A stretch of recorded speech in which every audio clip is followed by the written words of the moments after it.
Welcome to our channel. Today, I will explain adventure-filled comedy film, Minion: The Rise of Gru. In the prologue, Belle Bottom is being chased by the cops for stealing the map to Zodiac Stone. She escapes on her bike to a shop that holds the headquarters, where she meets with the rest of her Victorious Six gang: Nunchuck, Stronghold, Cyangence, Jean-Claude, and Wild Knuckles. Wild Knuckles follows the map to Asia and gets to the location. It's a cave behind a waterfall. He sees the stone but is about to grab it when he is attacked by the guardians of the cave called Tchotchkes. He defeats them all and gets the Zodiac Stone. As Wild Knuckles pick the stone, the ground is elevated to the top, where they meet more Tchotchkes. They chase him, and he calls the gang for help. They throw him a rope. He shows them the stone. Belle collects the stone from him, and Jean-Claude cuts the rope down. The movie begins. In a class, the teacher asks the pupils what they want to be when they grow up. The teacher asks Gru. He wants to be a supervillain, and the pupils laugh at him. After school, three minions, Bob, Stuart, and Kevin, pick Gru up. They go to the cinema and drop a flatulence bomb. Everyone in the cinema leaves, so they go in and see the movie with Gru wearing a nose mask.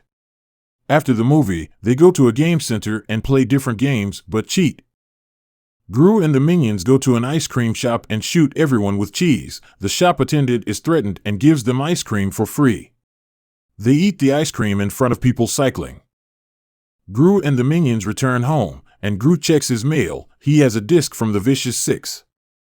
He plays it in a car, and the Holocaust of Belle appears. She tells him his application to be a part of the gang has been received, and he has an interview the following day. She gives him the address and location. He enters the house. He hears terrifying sounds, but sees his mom taking yoga with her new guru. Gru goes into the basement of his room, which he calls an evil lair, to inform the rest of the minions. They jubilate, and he goes to sleep. Wild Knuckles is watching the news announced that by the Chinese New Year, the Vicious Six will unleash the Zodiac power to take out the Anti-Villain League, making the Vicious Six the most powerful villains. Wild Knuckles laments and tells his men they must get the stone back. The following day, Gru is excited about the interview but is stopped by the three minions who want to come along. He refuses, but they follow him, and Otto comes along too.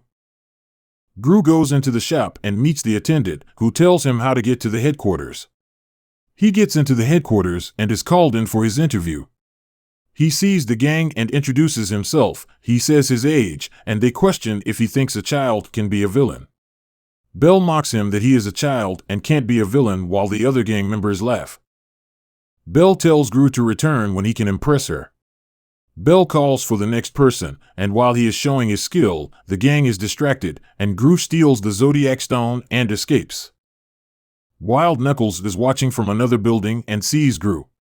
Meanwhile, the Vicious Six all chase Gru and the minions.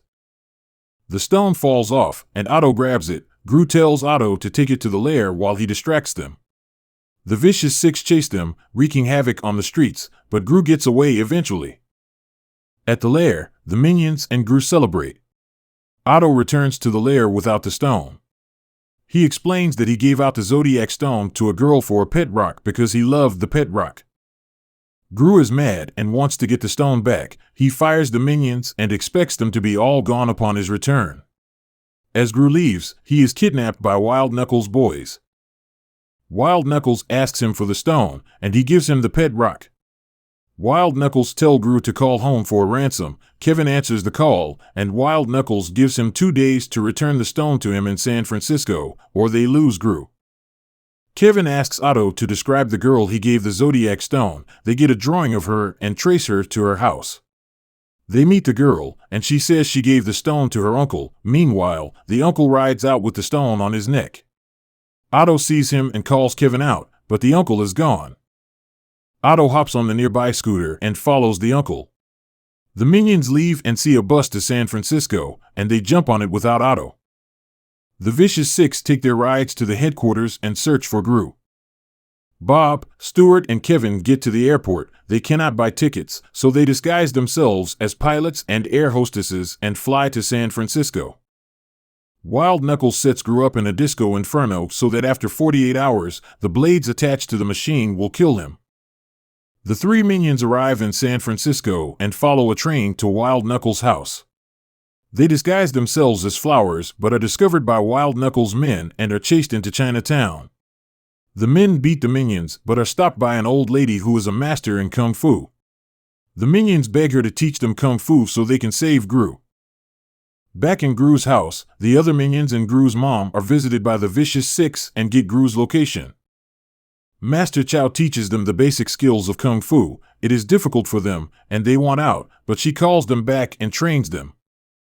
Wild Knuckles' men leave him, so Wild Knuckles unties Gru because he needs company and has some chores for Gru. Otto eventually gets the stone from the girl's uncle and gets a ride to San Francisco. Gru is helping Wild Knuckles clean his pool with crocodile pets. Wild Knuckles gets stuck in the mouth of one crocodile, and Gru pulls him out. He tells him that Wild Knuckles is his favorite villain in the world when he asks Gru why he saved him. So, Wild Knuckles offers to teach Gru some things about being the greatest villain, and Gru agrees. The minions continue to train with the master thoroughly. They are terrible at first, but with time they get better. She tells the minions they are ready for their junior badges, but they think she means they are prepared to defeat Wild Knuckles. Wild Knuckles teaches Gru heist. They go to a bank of evil. Wild Knuckles pretends to be in pain while Gru steals the keys from the bank attendant and gets a Mona Lisa painting from the vault. They leave. Bob, Kevin, and Stuart go back to Wild Knuckles' house, but while they are in, the Vicious Six attack. They don't find Wild Knuckles and leave to look for him. Otto arrives in San Francisco. He bids the uncle goodbye and searches for Gru. Wild Knuckles and Gru get to the house and see the destruction.